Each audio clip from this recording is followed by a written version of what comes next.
Well, hey there, Sharon Horne-Ellstrom here. Welcome to day 179 of our Get Your Goals annual challenge. We're doing one thing every day to get what we want. This month, we're focusing on our financial goals, financial well-being, financial health, and how do we go about achieving that? For us, we do it by setting financial goals. So the end of the month, the end of every month, we're going through the 7-step goal process that we created in January, that we selected and created. We looked at a lot of different frameworks, and we picked the pieces of the puzzle, the goal puzzle that works best and has been proven to work best, and we created our own 7-step process. Today is step 5 of that process, and that is to identify milestones and track progress. How do I know I'm moving toward what I want?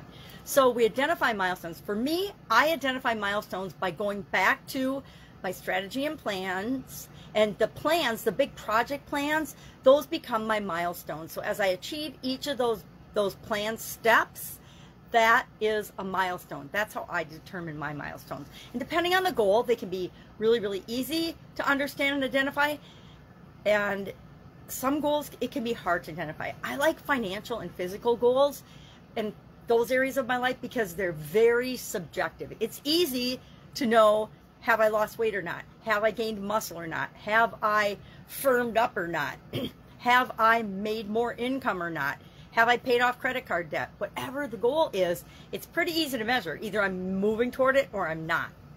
So how do we know and how do we track progress? Again, I really like the physical and the financial area of our lives because it is subjective. It's easy for my scientific engineer brain to wrap my head around because I can see and measure a lot of things very easily in this area. So financially, again, am I tracking progress? Am I paying off credit card debt or am I not? I mean, if I didn't pay off any credit card debt this month, then I probably didn't meet my strategic step objective for this period. And that's how we know. And once we're tracking progress, we say, okay, if I'm not moving toward what I want with the actions I'm taking, do I need to continue doing it? Do I need to do more of it? Or do I need to reassess and say, maybe that's not working. Maybe I need to tweak what I'm doing, my action steps, and try something else, right? We talked about this in our idioms the other day about knowing when to hold them, knowing when to fold them, cutting our losses. Sometimes we pick a road, we pick a path, we pick a strategy, or we pick a project that isn't working. No matter what we do, it's not going to work. And usually it's for an unforeseen reason that's outside of our control. But how do we know when to cut our losses and stop doing that thing and switch to another thing? Only you know.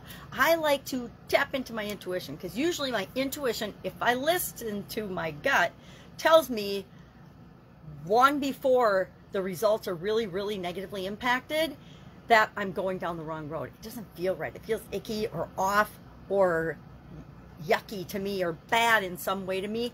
Then I know it's time to reassess and say, okay, well, what could I do that would feel better for me? And I know this is kind of a subjective thing when it comes to, and I said subjective instead of objective earlier. I like financial and physical areas of our life because they're very objective, meaning it's easy to measure them.